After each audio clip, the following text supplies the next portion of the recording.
안녕하세요. 필승당구 레슨 배준석입니다. 오늘은 앞돌리기 대회전을 한번 쳐볼 건데요. 대신 조건은 있습니다. 1적구가 당쿠션에 거의 근접해 있게끔 서 있을 땐 과연 어떻게 해야 되는지 제가 스트로크와 두께 이런 것들을 좀 알려드릴 건데요. 이 내용은 제가 예전에 한번 다뤘던 적이 있습니다. 근데 그때보다는 조금 더 자세하고 배치들을 다양하게 다뤄볼 예정이니까 혹시나 아시거나 이 내용을 보셨던 분들도 다시 한번 시청을 부탁드리겠습니다. 자, 배치 화면으로 왔는데요. 지금 같은 배치가 섰을 때 당연히 누구나 앞돌리기 대회전을 치실 텐데요. 두께가 꽤 잘 맞더라도 짧게 빠지는 경우가 있고요.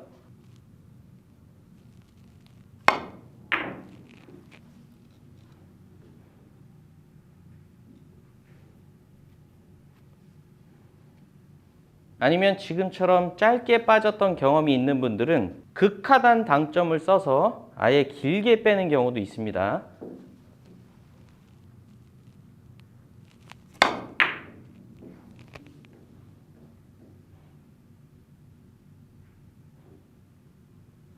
자, 지금 두 번의 시타 영상 모두 1적구의 두께가 완벽하게 동일하진 않아도 코너 근처로 오는 정도의 두께가 맞았는데요. 수구의 궤적은 꽤 큰 차이가 났죠. 근데 저는 오늘 스트로크 한 가지와 그리고 당점으로 지금 같은 붙어있는 앞돌리기 대회전을 조금은 안정적으로 칠 수 있는 방식을 설명을 드릴 겁니다.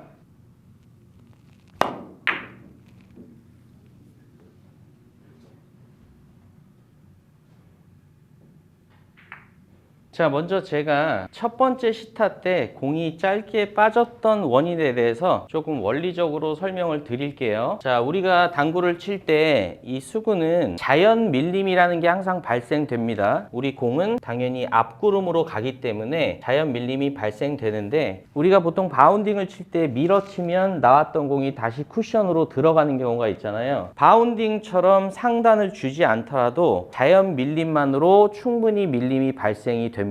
근데 처음에 짧게 빠졌던 배치는 우리가 수구를 맞은 뒤에 쿠션을 바로 맞게 되면 우리 입장에서는 밀림이지만 반대편 입장에서 여기서 서서 본다면 오히려 끌림이 될 수가 있는 겁니다. 계속적으로 내 수구가 이 쿠션 쪽으로 구름이 있기 때문에 맞고 나가던 공이 다시 끌리듯이 오히려 짧은 쪽으로 휘게 되는 겁니다. 그런 것 때문에 상단 당점을 주지 않더라도 공이 짧아지는 거고요. 두 번째 길게 빠졌던 배치는 역으로 생각을 하면 우리 입장에서는 끄는 힘을 주지만 이 힘이 공을 맞고 쿠션을 맞은 뒤에 계속적으로 남아있게 되면 이쪽에서는 오히려 밀림으로 수구의 궤적이 길게 바뀌는 겁니다. 그런 원리적으로 이해를 하시면 되고요. 그래서 오늘 스트로크를 한 가지를 써볼 건데요. 공의 밀림도 끌림도 없게끔 약간은 평범한 공의 상태로 수구가 1적구를 맞고 쿠션을 맞은 뒤에 밀림도 끌림도 없다면 그냥 입사됐던 순수 각도 그대로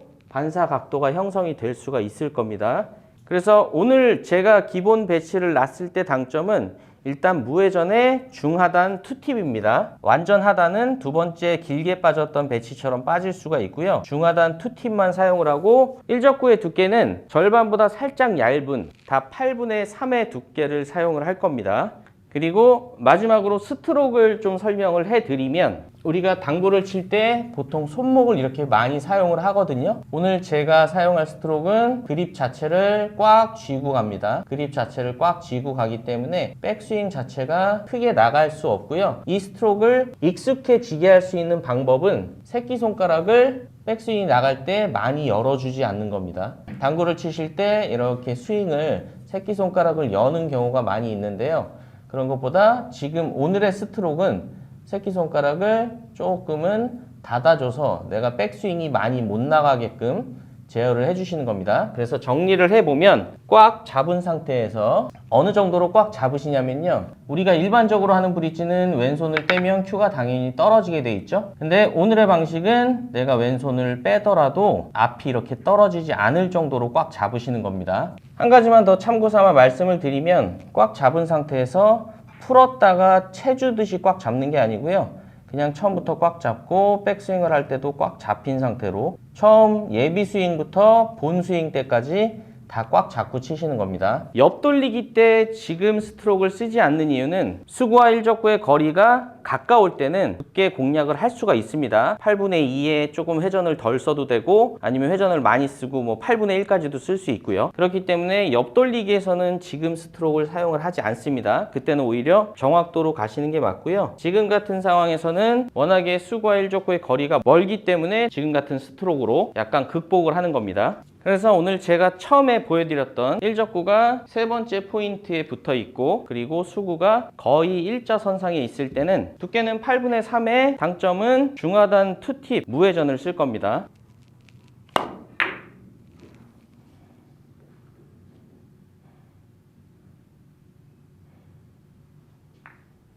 자, 이제 응용을 한번 해보겠습니다. 짧아지는 상황으로 내 수구가 이동을 했죠. 근데 일적구와의 기울기가 한 칸 정도 발생이 됐을 때는 역회전 원팁을 주고 치시면 됩니다.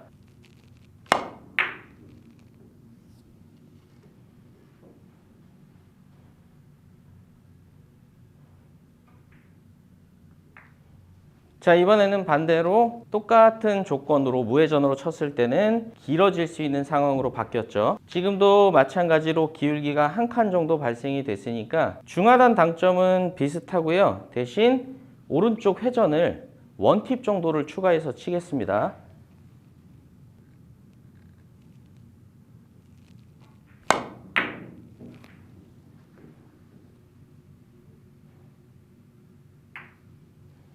이번 배치는 수구와 일적구의 관계는 똑같은데 이적구가 한 칸 짧게 도착해야겠죠. 그러면 제가 조금 전에 쳤던 것과 마찬가지로 중하단 당점은 동일하게 사용을 하고요. 오른쪽으로 원팁 정도만 회전력을 쓰겠습니다.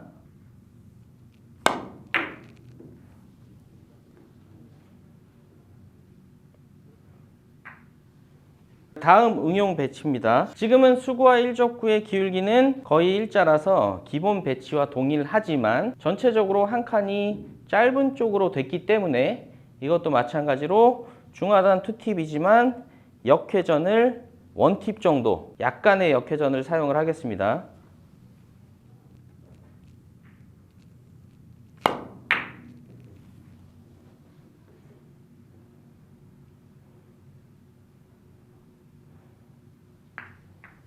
마지막으로 한 가지만 더 쳐보겠습니다. 지금 제가 여러 가지 시타를 보여드린 이유는 코너로 갈 수 있는 기준을 잡으신 뒤에 제가 설명드렸던 것처럼 기울기나 이적구 위치에 따라서 적용을 하시라고 보여드리는 겁니다. 지금 상황은 제가 처음에 무회전 중하단 투팁을 쳤을 때와 일적구와 수구의 관계는 동일한데 지금 이적구 쪽으로 진행이 되기 위해서는 내 수구가 2포인트 정도 짧게 도착이 돼야 되잖아요. 두께는 8분의 3에 동일하게 중하단 투팁인데요. 오른쪽 가는 방향 회전도 투팁 정도를 사용을 하겠습니다.